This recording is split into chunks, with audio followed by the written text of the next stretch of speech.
Casi todos los videos en internet te explican cómo es vivir bajo el control de una persona narcisista.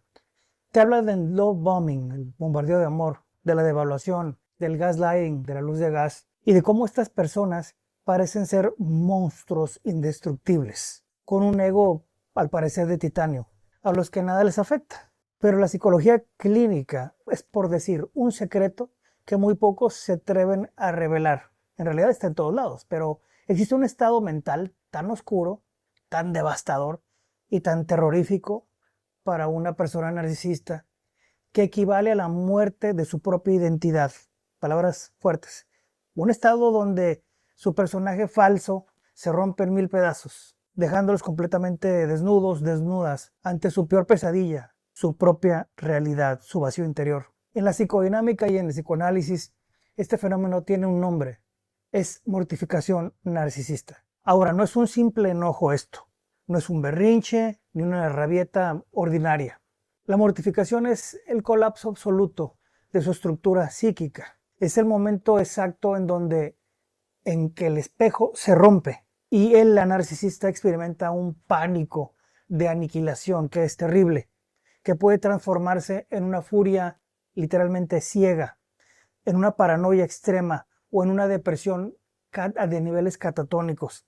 En los próximos 20 minutos, como psicólogo, te voy a llevar a las profundidades más oscuras de la mente humana.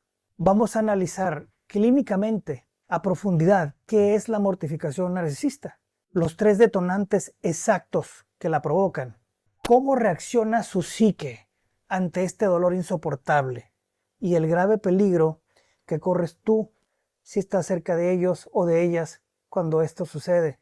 Si alguna vez has visto a un manipulador o manipuladora perder el control por completo y transformarse en un ser terrorífico, pues bueno, hoy vas a entender la ciencia detrás de ese colapso. ¿Qué es realmente la mortificación narcisista entonces? ¿Qué es? ¿En qué consiste?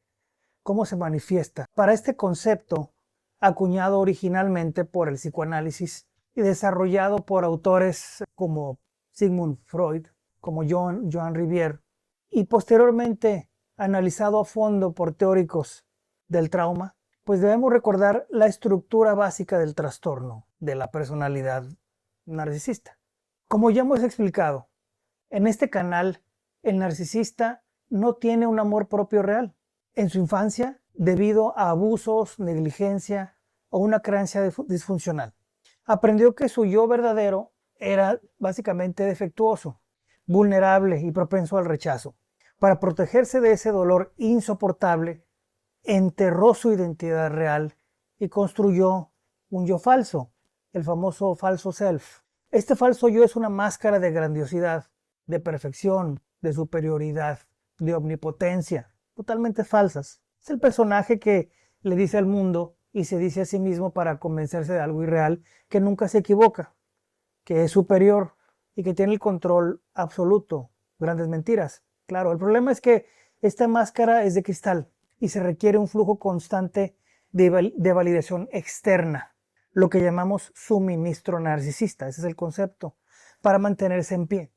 Entonces, él, la narcisista, vive en un estado de equilibrio sumamente precario. ¿Qué es entonces la mortificación narcisista, digamos? Bueno, es la experiencia de aniquilación psíquica. Ocurre cuando un evento de la realidad es tan contundente, tan innegable y tan público que penetra la armadura del falso yo y golpea directamente al verdadero yo, de forma sorpresiva, ese yo débil. La palabra mortificación viene del latín mortificare, que significa matar. Clínicamente, el narcisista no experimenta una crítica común, experimenta que su identidad entera está siendo ejecutada, por eso no tolera las críticas. Es una herida tan profunda que el individuo siente que se está desintegrando literalmente. Es la pérdida repentina del control sobre su narrativa de superioridad, dejándola expuesta ante el mundo como un fraude, como lo que es realmente, como alguien imperfecto, incompetente o indefenso, grandes verdades. Para la mente de una persona narcisista, Equivocarse o ser expuesto o expuesta no es un error humano, es la muerte. La mortificación no ocurre por cualquier tontería cotidiana, digamos. Requiere un shock que la psique del narcisista o de la narcisista no pueda reinterpretar o distorsionar a su favor. Autoengañarse. Estos son los tres detonantes clínicos principales. Uno es la exposición pública del fraude. La persona narcisista puede tolerar que tú, en la intimidad de tu casa, le digas que es una persona mentirosa o una persona manipuladora. En privado, él usará el gaslighting para convencerte de que estás loca o loco. Pero cuando esa exposición es pública e incontestable, el juego cambia. Imagina un jefe narcisista que es descubierto robando o cometiendo un error técnico imperdonable frente a toda la junta directiva y con pruebas irrefutables. O a un gurú comunitario expuesto con evidencias en redes sociales. Al no haber margen para la mentira y al perder la aprobación del grupo social, el yo real queda expuesto. Entonces, la humillación pública es el combustible principal de la mortificación. Detonante 2, el rechazo. Los narcisistas están acostumbrados a ser ellos o ellas quienes descartan a las personas. Ven a los demás como objetos que pueden usar y desechar. Pero, ¿qué pasa cuando la pareja de una persona narcisista que ha sido sumisa durante años, de la noche a la mañana se empodera, va a terapia, empaca sus cosas, corta toda comunicación y aplica el contacto cero absoluto y se rehúsa a escuchar ya sea sus súplicas o amenazas? Bueno, ese rechazo radical e inesperado destruye la ilusión de control del narcisista o de la narcisista. Su mente procesa la situación no como el fin de una relación, como alguien, vamos a decirlo, normal, sino como una amputación. Se dan cuenta de que no tienen poder sobre el otro, sobre la otra, y esa falta de control los mortifica. Para los narcisistas somáticos o cerebrales, el tiempo y el fracaso material son enemigos mortales. Una quiebra financiera absoluta que los obligue a perder sus posesiones de lujo o el proceso biológico del envejecimiento, por ejemplo, y la pérdida del atractivo físico que usaban para seducir y controlar, son detonantes silenciosos de la mortificación de algunos narcisistas como estos. Por eso, cuando se miran al espejo o ven su cuenta bancaria y la realidad ya no puede sostenerse, ya no pueden sostener la fantasía de que son seres especiales y eternos, la estructura literalmente colapsa desde dentro de manera inevitable. Cuando la mortificación se activa, el dolor psíquico es tan intolerable que al cerebro de la persona narcisista entra en un estado de emergencia absoluta. Al no tener mecanismos de regulación emocional internos saludables, su psique recurre a defensas muy primitivas y extremas para evitar la locura o el suicidio. Verás una de estas tres respuestas patológicas. Respuesta 1. La furia narcisista apocalíptica. Esta es la defensa más común y peligrosa. Para evitar sentir la vergüenza abrasadora de la mortificación, el cerebro la transforma instantáneamente en una ira ciega, total. Es un mecanismo de proyección muy agresiva. El narcisista atacará de forma desproporcionada a la persona que causó la herida o al testigo más cercano. Romperá objetos, gritará insultos atroces, destruirá propiedades o recurrirá a la violencia física directa y ciega.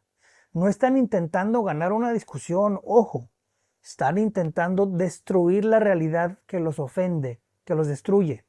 Es el manotazo ahogado de un ego que se está ahogando. 3. Si el narcisista no puede destruir al causante de su humillación mediante la furia que ya hablé, su mente reconfigurará la realidad mediante la paranoia clínica. Esto es, dirá que hay una campaña de difamación en su contra, que todos se han aliado de forma maquiavélica para destruirlo o destruirla por envidia a su genialidad o algún otro delirio, o que las pruebas en su contra fueron falsificadas por enemigos ocultos. Esta distorsión literalmente psicótica, temporal. Es un salvavidas para su falso yo. Es preferible creer que eres la víctima de una gran conspiración mundial a aceptar que cometiste un error o que fuiste rechazado o rechazada por ser alguien común. La respuesta 3 es el retraimiento catatónico o el colapso de cama, por ejemplo. Esto pasa en los perfiles encubiertos o vulnerables, los narcisistas así. La mortificación puede provocar un apagón del sistema. El narcisista o la se encierra en su habitación, apaga teléfonos, se mete en la cama y entra en un estado de letargo profundo o depresión psicótica durante días o semanas. Dejan de bañarse, de comer y adoptan una postura fetal. Ante el mundo exterior simulan una crisis médica o tendencias incluso suicidas. Es una manipulación, sí, pero también es una parálisis real. Su falso yo se ha quedado sin energía y el individuo entonces no sabe cómo operar en el mundo, siendo simplemente el ser vacío y simple que siempre intentó ocultar. Si estás escuchando esto y crees que la mortificación narcisista es el momento de justicia poética o venganza que estabas esperando, digamos, para que tu abusador o abusadora aprenda la lección, tienes que despertar de inmediato. Clínicamente, una persona narcisista mortificada o mortificado es el ser más peligroso o de los más peligrosos con el que te puedes cruzar. Al experimentar la muerte de su ego, pierden por completo la inhibición social y el miedo a las consecuencias también.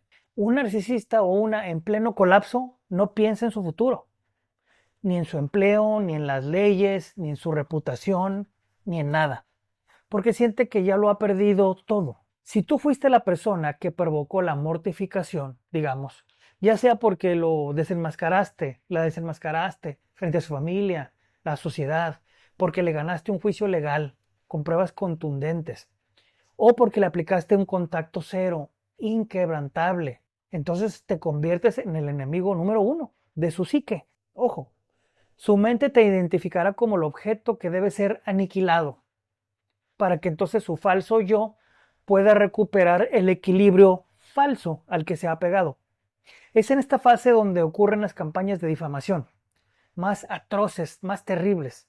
El acoso obsesivo, el estaqueo, por ejemplo, los intentos de destrucción financiera, las falsas denuncias y en los casos más extremos y lamentables, las agresiones físicas graves. Ahora, ¿cómo actuar ante un narcisista mortificado o mortificada? Si presencias el colapso de una persona narcisista en tu entorno laboral o familiar, la regla de oro de la psicología clínica es el repliegue táctico absoluto. No celebres tu victoria. No les digas, te lo dije, ni te burles de su caída. Tu regocijo solo alimentará su furia defensiva. Sé neutral, frío o indiferente, como una piedra gris. Pon distancia física inmediata. Si es una expareja y notas que está colapsando, refuerza tus medidas de seguridad. Avisa a tus redes de apoyo. Y si es necesario, busca asesoría legal, que va a ser necesario, te lo puedo asegurar, o medidas de protección. No subestimes el manotazo de un ego moribundo y roto. Rompe el instinto de rescatador-rescatadora. El colapso de la persona narcisista da tanta lástima que muchas víctimas empáticas caen en la trampa de regresar a consolarles o a salvarles de su depresión. Si lo haces, en cuanto recuperen el equilibrio, usando tu energía, te devaluarán y te castigarán el doble de fuerte por haber sido testigo de su debilidad. Déjalos que toquen fondo, solos, solas. Su salud mental no es tu responsabilidad. El concepto de mortificación narcisista nos demuestra, pues, que los manipuladores o las manipuladoras no son seres todopoderosos ni deidades invencibles. En fin, detrás de sus gritos, de su arrogancia, de sus tácticas de control, lo único que hay es un niño o una niña profundamente asustada y aterrorizada de encontrarse con su propia realidad. Su castillo de naipes es inmenso, pero está construido sobre los cimientos del miedo. Tu labor no es destruir su castillo, ni provocar su colapso, claro está, ni ser el juez de su vida. Tu única y verdadera misión es salir de su radio de impacto, sanar tus propias heridas y construir una vida tan sólida, pero tan auténtica y tan llena de paz y plenitud que ningún manipulador o manipuladora pueda desestabilizarla. La verdadera victoria sobre un narcisista no es verlo caer o verla caer, es volverte tan indiferente a su existencia que su caída o su éxito ya no te afecten en lo más mínimo. Este video ha sido un viaje profundo a la psicopatología humana, diseñado para devolverte la claridad mental y demostrarte que el poder que ellos o ellas tenían sobre ti era solo una ilusión. Quiero leerte abajo en la sección de comentarios. ¿Has presenciado alguna vez este colapso en un narcisista o una narcisista? ¿Cómo fue su reacción? ¿Hubo furia, paranoia o aislamiento? ¿Y cómo lograste proteger tu paz mental? Recuerda que compartir tu experiencia educa y protege a toda nuestra comunidad. Si este análisis de alta profundidad psicológica te ha aportado valor, te ha abierto los ojos o te ha dado una nueva perspectiva, dale un buen me gusta, suscríbete al canal para continuar desmantelando los secretos de la mente humana y activa la campanita. Comparte este video con personas que lamentablemente estén lidiando con divorcios o rupturas complejas. La información correcta salva vidas. Cuida mucho tu integridad, mantén tus límites firmes en la realidad y recuerda siempre que tú eres el único o la única arquitecta de tu tranquilidad emocional. Te mando un abrazo enorme y nos vemos en el próximo video. Hasta pronto.